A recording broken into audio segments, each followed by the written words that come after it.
The auditorium was packed. I could see the investors in the front row, notebooks open, pens ready. Dean Harper sat beside them, nodding at something one of them said. The lights dimmed. My heart hammered against my ribs as Dr. Leonard Rusk walked onto the stage, adjusting his navy tie with that confident smile I used to admire. Then the projector lit up behind him. My slides. My data. My research title glowed on the screen, but underneath where my name should have been, there was only his. Leonard Rusk, principal investigator. The room blurred. My colleague Amanda turned to look at me, confusion written across her face. My hands gripped the armrests so hard my knuckles went white. Leonard's voice boomed through the speakers, describing my breakthroughs as his vision, his years of dedication. The applause started, wave after wave of it, and it felt like bullets hitting my chest. 5 years of my life, stolen in front of everyone who mattered. Then Leonard's eyes found mine across the crowded room. He smiled. Not a friendly smile. A warning. My name is Dr. Alina Torres. 3 months ago, I was a postdoctoral researcher at Briarwood Institute, one of the top research facilities in the country. I specialized in synthetic biocells, the kind of work that could change medicine forever. Getting that position felt like winning the lottery. My family threw a party. My mother cried happy tears. For the first time in my life, I felt like I had made it. The work was brutal. 14-hour days in the lab, weekends spent analyzing data, nights when I fell asleep at my desk with my forehead pressed against my keyboard. But I loved it. Every failed experiment taught me something. Every breakthrough made the exhaustion worth it. Dr. Leonard Rusk was the department head, a man with 3 published books and a reputation that opened doors. When he offered to mentor me, I thought I had been blessed. He would stop by my station, review my notes, offer suggestions that actually improved my work. For the first year, I felt grateful. By the second year, something started to shift. Leonard began staying later in the lab, always appearing right when I made progress. He would lean over my shoulder, reading my notes before I had even finished writing them. His praise felt warm at first. You have real talent, Alina. This could be groundbreaking. Then came the suggestion that changed everything. We were standing in his office, surrounded by framed certificates and awards. He poured himself coffee and said casually, like it was nothing, that I should consider adding him as co-author on my next publication. Just to give it more weight, he explained. The journals take postdocs more seriously when there is senior authorship. I hesitated. Something in my gut twisted. But Leonard was the department head. He had connections I needed. I told myself it was normal, that this was how academia worked. So I agreed. That was my first mistake. Within weeks, he was not just co-author. He was editing my reports, changing my wording, shifting my conclusions slightly. Always with a smile. Always with reassurance that he was helping me succeed. The emails started getting strange. I would send Leonard my monthly progress reports, detailed documents with charts and analysis I had spent weeks preparing. He would respond with short messages. Thanks for compiling my research, Alina. Excellent work on gathering this data for the project. At first, I thought it was just poor phrasing. But then I noticed something. My name was disappearing. In meetings, he would reference my work as the project we are developing or the research I have been conducting. Other faculty members started congratulating him on breakthroughs I had made alone in the lab at 2 a.m. I tried to correct them politely. Actually, that was my experiment. Leonard would laugh, pat my shoulder, and say, "We are a team here, Alina. No need to keep score." But I was keeping score. And the numbers were not adding up. When I finally worked up the courage to confront him, his entire demeanor changed. The warm mentor vanished. His eyes went cold. He closed his office door.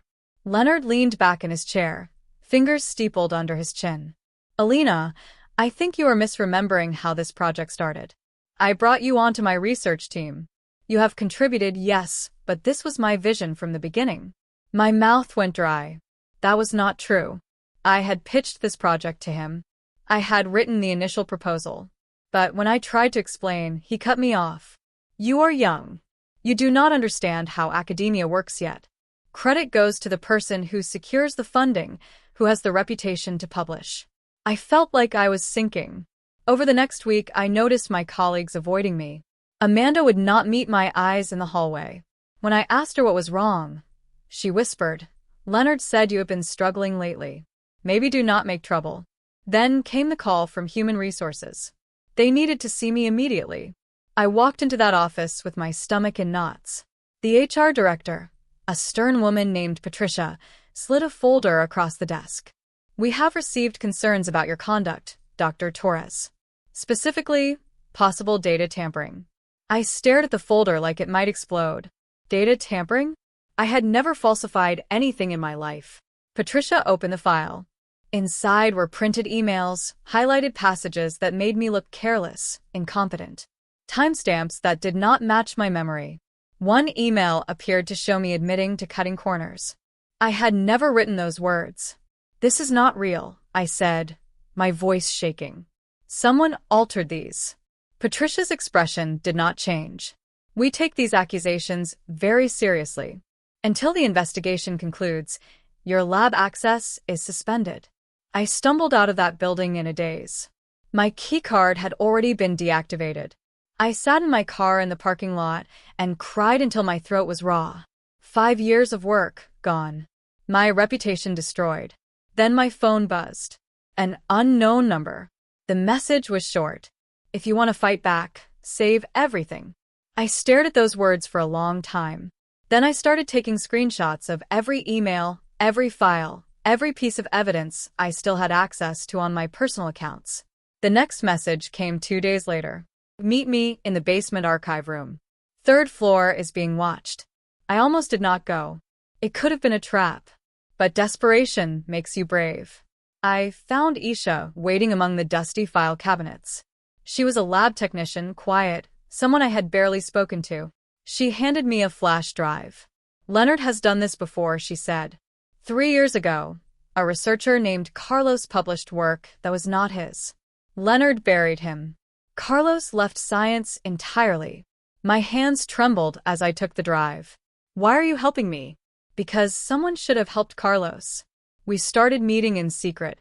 Isha showed me how to access the old server logs, the ones that tracked every file edit, every login.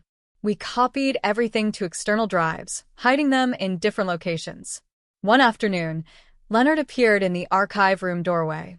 We both froze. He smiled that cold smile. "Still working late, Alina? You are resilient.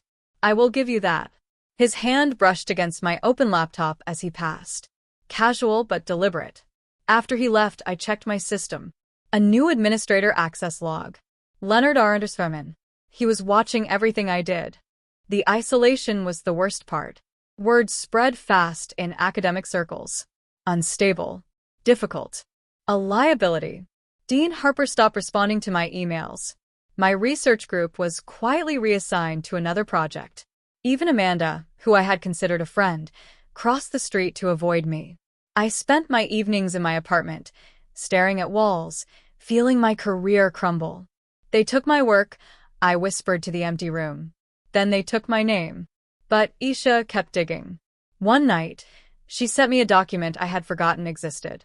Every grant-funded project at Briarwood was required to use blockchain-verified data logging.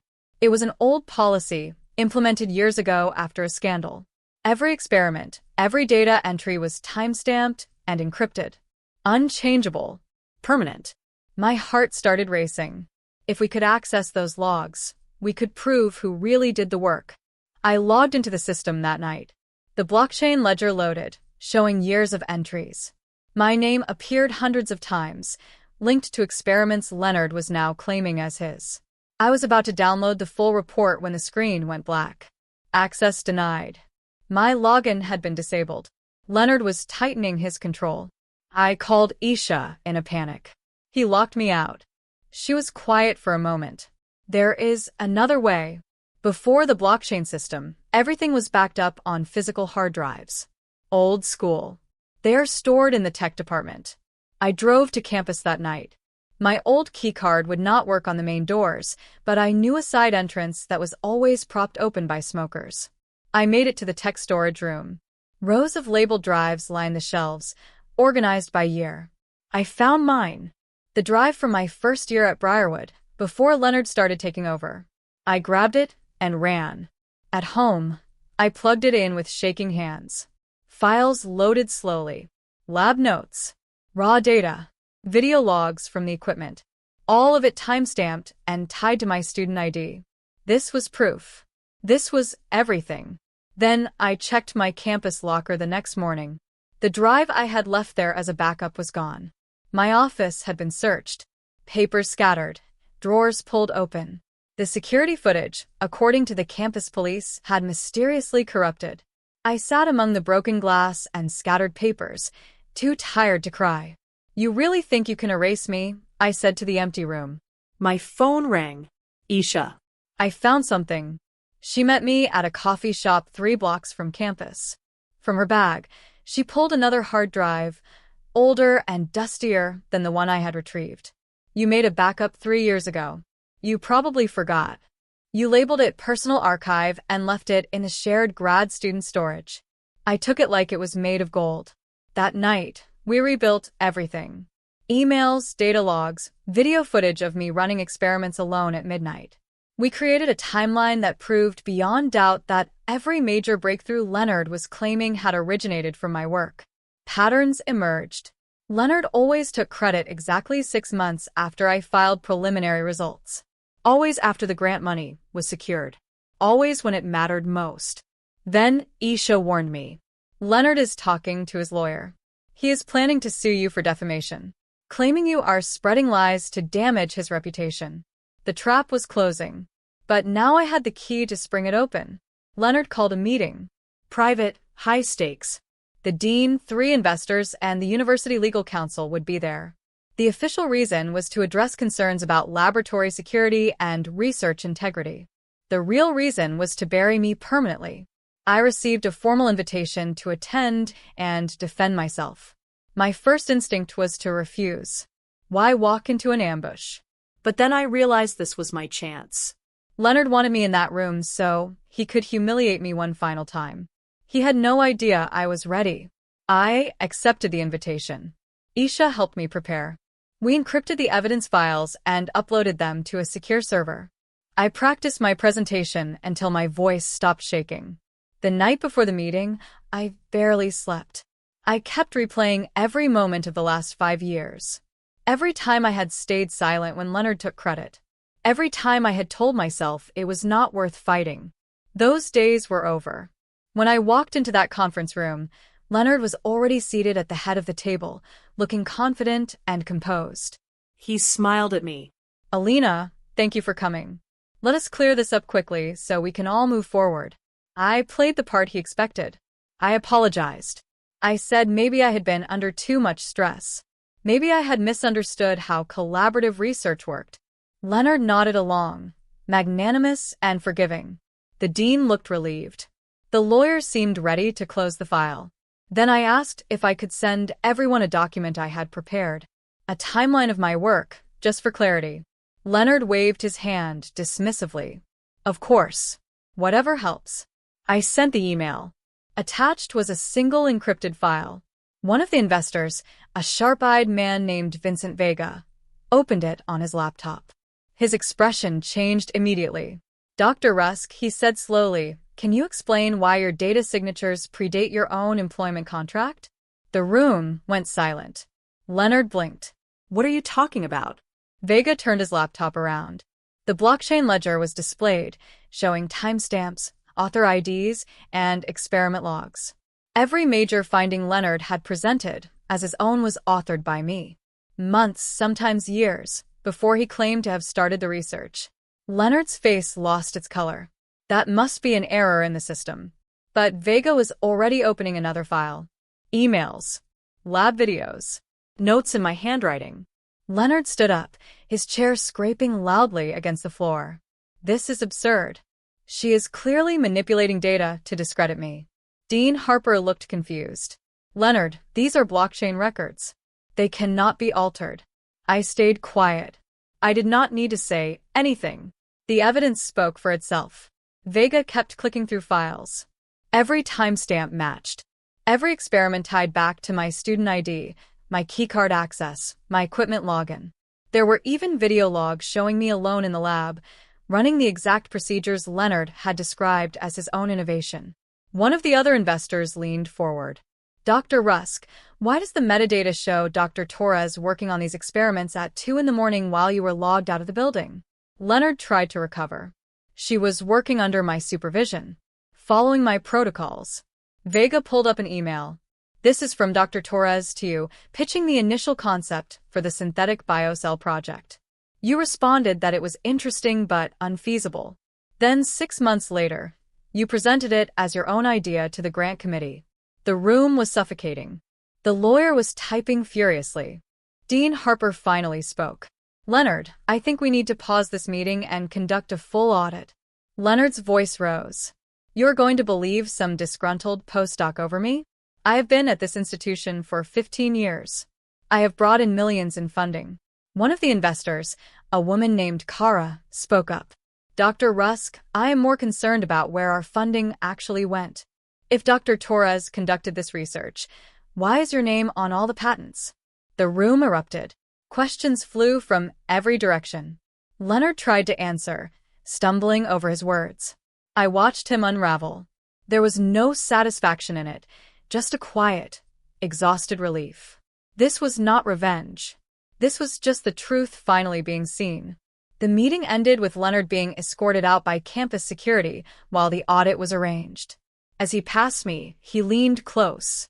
You think you have one? This is not over. But his voice shook. It already was over. Within a week, investigators found more. Years of misused funds. Falsified grant applications. 2 other researchers came forward with similar stories. Leonard had built an empire on stolen work. The press got the story. Academic fraud at Briarwood Institute. Department head accused of plagiarism. My phone rang constantly. Journalists wanted interviews. Other universities reached out. Leonard was suspended pending a full investigation. Dean Harper issued a public apology. My lab access was restored, but I did not go back. I could not walk those halls without feeling the weight of what had been done to me. Isha and I met for coffee. She looked tired but relieved. You did it, she said. I shook my head. We did it. That night, I received an email from Vincent Vega. His investment firm wanted to fund my research. Fully. With complete creative control and ownership. No co-authors unless I chose them. I read the offer 3 times. It felt impossible. A week later, I signed with a rival institute. They gave me my own lab, my own team, and my name on everything. On my first day, I stood in the empty lab and cried. Not from sadness. From finally being able to breathe. Leonard sent one final email. Short and bitter. You destroyed my career. I deleted it without responding. He had destroyed his own career the moment he decided my work was his to take. Months passed. The investigation concluded. Leonard was formally terminated. The university revoked his tenure. His published papers were being reviewed for retraction. The patents were reassigned to me. I was invited to speak at conferences. My research was finally being recognized under my own name.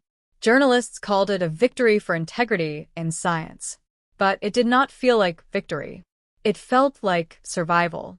One afternoon, I received a message from Carlos, the researcher Isha had mentioned. He had left science years ago, now working as a high school teacher. He thanked me, said what I did gave him closure. We met for lunch. He told me his story. How Leonard had isolated him, stolen his work, ruined his reputation. How he had fought but lost because he had no proof. I am sorry, I said. He shook his head. You did what I could not. You stopped him. That mattered. I realized then that this was bigger than me. Leonard had stolen from others. He would have kept stealing if someone had not stood up. The system had protected him because he brought in money, prestige, power. It took everything I had to break that protection. The investors who had backed Leonard's stolen research now funded mine. They apologized personally. We trusted the wrong person, Vega said. We should have verified his claims. I appreciated that. But I also knew the truth. They had not cared where the research came from, only that it was profitable. Now they cared because the fraud had been exposed. I made sure my contracts were airtight. Every patent in my name. Every publication under my control. No one would ever take my work again. My new lab grew. I hired 3 researchers, all early in their careers, all hungry to prove themselves. I made sure they got credit for everything they did.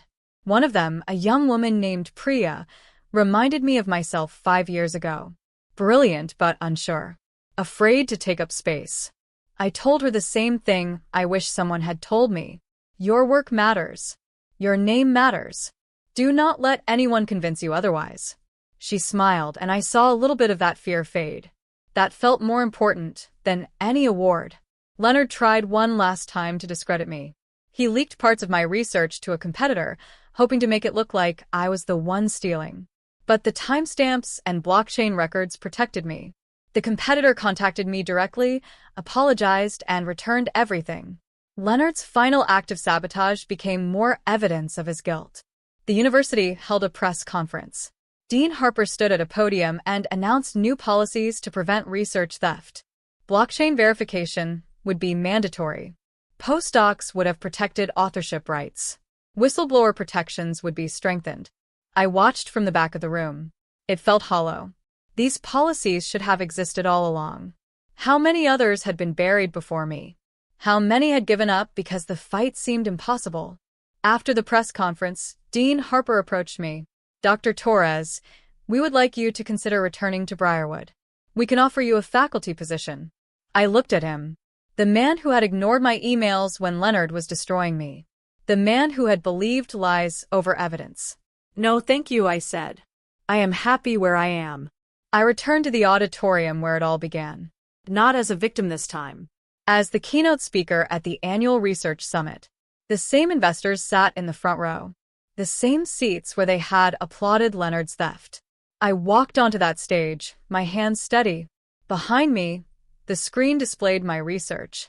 My name in bold letters. Principal Investigator, Dr. Alina Torres. I began my presentation. I talked about synthetic biocells, about the breakthroughs we were making, about the future of medicine. But I also talked about integrity. About what happens when the system protects thieves instead of truth-tellers. The room was silent. You cannot build real progress on stolen work, I said. Because eventually, the foundation cracks. And when it does, everything collapses. I saw Vega nodding. Kara was taking notes. Even Dean Harper, sitting in the back, looked uncomfortable. When I finished, the applause started. But this time, it felt different.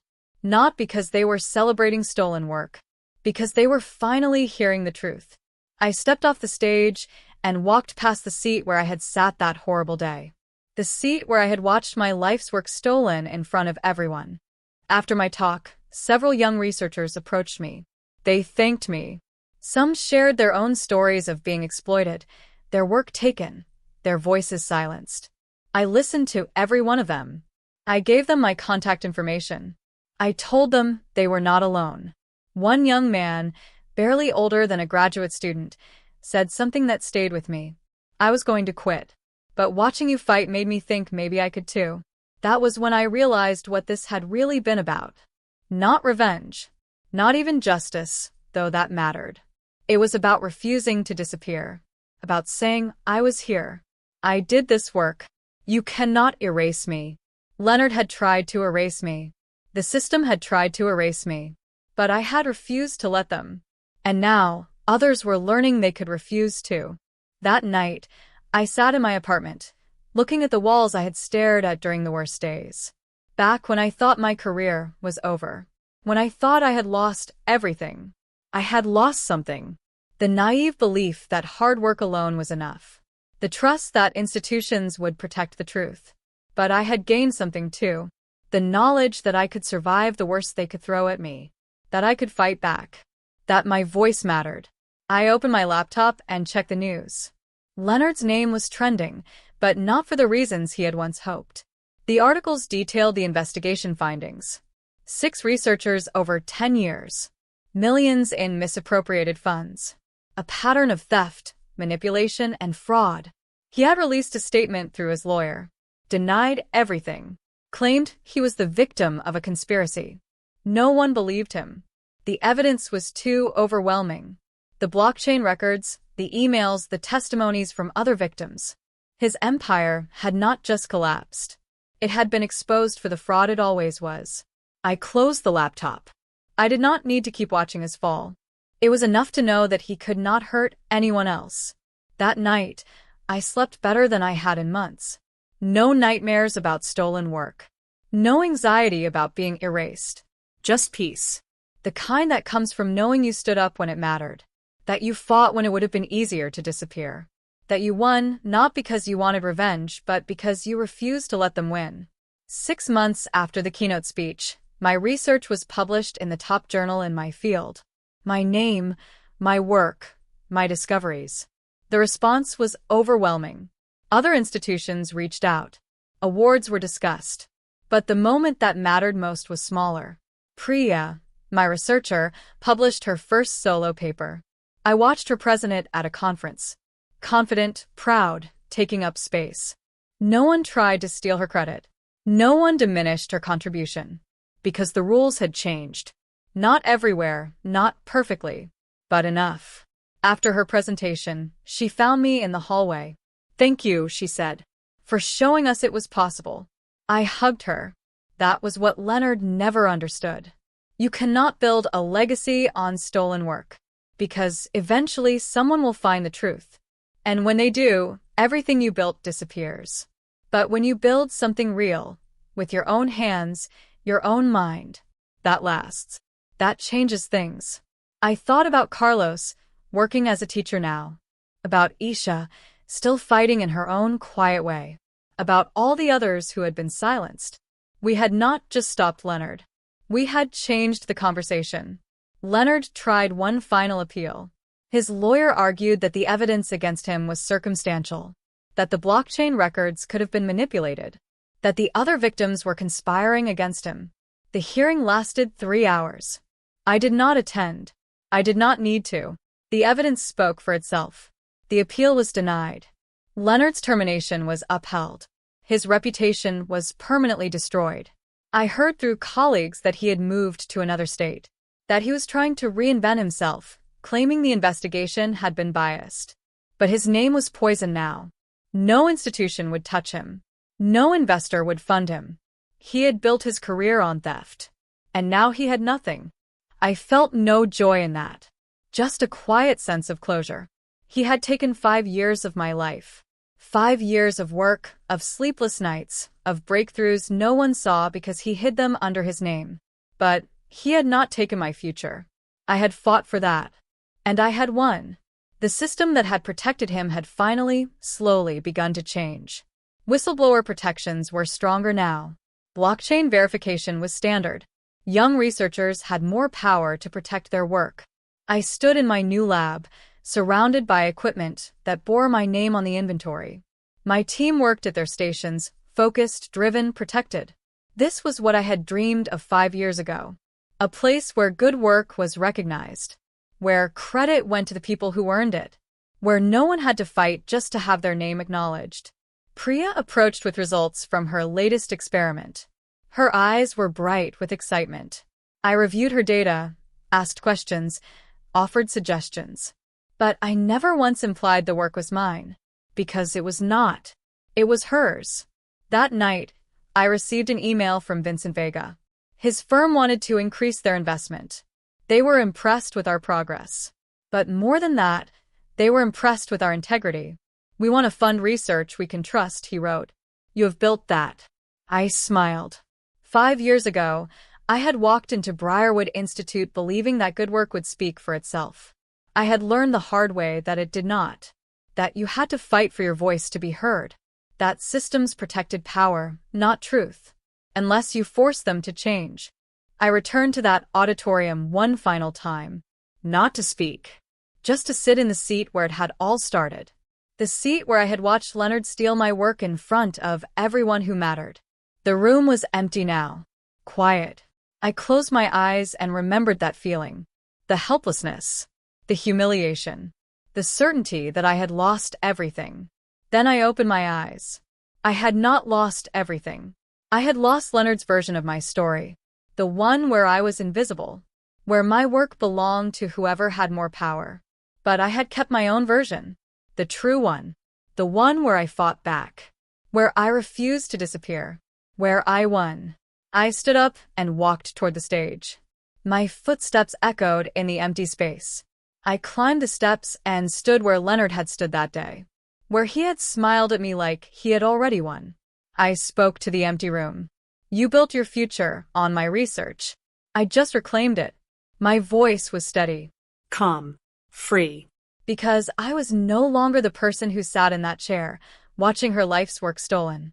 I was the person who stood on this stage, who fought for every word, every discovery, every piece of recognition, who refused to let them erase her. That was the real victory. Not Leonard's fall, but my refusal to stay down. I walked off that stage and out of that building. The sun was setting behind the mountains. The air was cool and clean. I took a breath. And then I moved forward, because that was what survivors did. We kept moving. We kept building. We kept fighting. And eventually we won.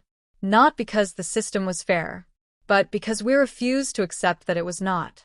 5 years of my research. 5 years of my life. Leonard had tried to take all of it.